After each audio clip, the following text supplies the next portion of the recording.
مولانا طارق مسعود صاحب، میرا مسئلہ یہ کہ میری شادی کو 23 سال گزر چکے ہیں. 23 سال گزار لیا آپ نے اور ابھی تک زندہ ہیں. 23 سال گزر چکے ہیں، میری عمر 40 سال ہے، میں ایک شوہر پرست بیوی ہوں اور اپنے 3 بچوں کے اچھا یہ میاں میں سمجھا مرد ہے، آپ کو نہیں مرنا چاہیے، سوری غلط ہو گیا. اور اپنے 3 بچوں کے ساتھ پرسکون زندگی گزار رہی ہوں. پہلے میں پڑھ لوں، کوئی ایسی بات نہ ہو جو پبلش کرنے کی نہ ہو. آپ نے پڑھا بھائی؟ میں اپنے 3 بچوں کے ساتھ. آپ نے کیوں پڑھا بھائی؟ کسی کا خط آپ کیوں پڑھ رہے ہیں نا؟ غلط ہے نا. ہر آدمی ہر ایک اس لیے تو نہیں لکھتا کہ سب پڑھ لیں اس کو. اور اپنے 3 بچوں کے ساتھ پرسکون زندگی گزاروں. حالانکہ میرے شوہر ایک نہایت بد زبان آدمی ہیں، گندی غلیظ گالیاں، تانے، مار کٹائی روزانہ کا معمول ہے، لیکن اسی وجہ سے بچے ہوئے ہیں. غلط آدمی بچ جاتا ہے ٹھیک ہے نا، وہ بیوی کو مار دیتا ہے. دونوں میں سے ایک مرتا ہے، یاد رکھو. جب بھی شادی ہوتی ہے نا، دونوں میں سے ایک پہلے مرے گا. تو وہ تو آپ کہیں گے وہ ظاہر ہے مرے گا پہلے، لیکن وہ دوسرے کی وجہ سے مر رہا ہوتا ہے. اگر یہ پہلے مرا سمجھو اس نے مارا ہے، وہ پہلے مری سمجھو ٹینشن دے کے اس نے مارا ہے. وہ لطیفہ سنا ہے نا؟ ایک لطیفہ سناتا ہوں، پہلے یہ پڑھ لوں پرچہ.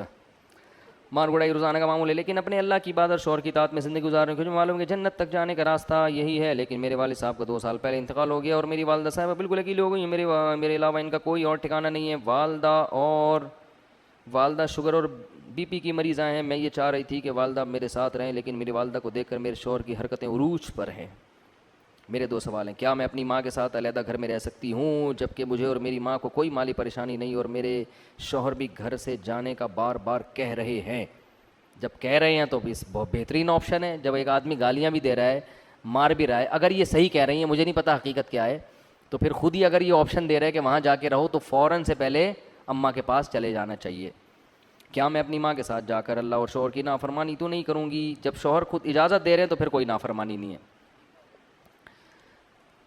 یہ جو گالیوں کی جس کو عادت پڑ جائے نا، یہ ختم نہیں ہوتی. جس کو ایک دفعہ گالیوں کی عادت پڑ گئی نا، اس کا پھر ایک ہی علاج ہے کہ جب بھی گالی دو پیسے صدقہ کرو، اپنے آپ کو سزا دو. کتنے پیسے؟ وہ گالی کا ویٹ دیکھو گالی کا وزن دیکھو. اب گالی کے وزن کا اندازہ کیسے ہوگا؟ سامنے والے کو بولو کہ یہ مجھے دے کے دیکھ گالی، تو آپ کو کتنا غصہ آتا ہے، اس سے اندازہ ہو جائے گا یہ گالی کتنی وزنی ہے. تو جس کو گالیوں کی عادت پڑ جائے نا، یہ پھر یہ چرس کی طرح ہے.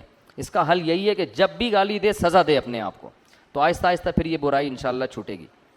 بھائی یہ جو خاتون ہے، دل سے دعا ہے اللہ ان کی بیچاری کے حالات صحیح فرمائے. اور شوہروں کو جتنے بھی آج کل مرد ہیں نا بد اخلاق جو ہوتے ہیں، ان کے ساتھ گزارا عورت کا بڑا مشکل ہوتا ہے. مرد اس پہ فخر کرتا ہے کہ میں اتنا کھلاتا ہوں، میں اتنا. بھائی پہلے تو